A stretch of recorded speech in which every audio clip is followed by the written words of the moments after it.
Le monde n'a jamais été aussi bruyant. Des voix, des images, des notifications, tout nous parle tout le temps.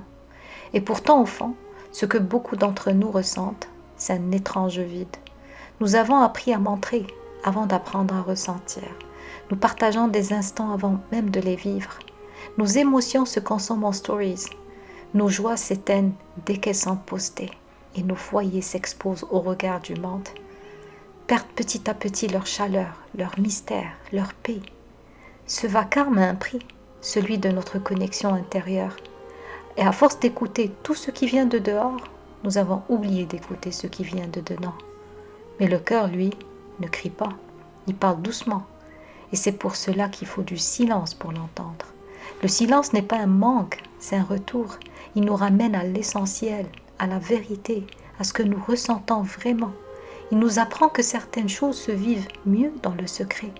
Un sourire partagé, un repas en famille, une prière du matin, une larme qu'on n'a pas besoin de montrer. Et si tu veux retrouver un peu ton équilibre, commence par choisir ton silence. Garde une partie de ta vie hors écran. Laisse certaines émotions exister sans être filmées. Redonne à ton foyer le droit d'avoir des secrets. Et chaque jour, offre-toi un moment sans bruit, sans musique, sans téléphone, juste toi et ton souffle.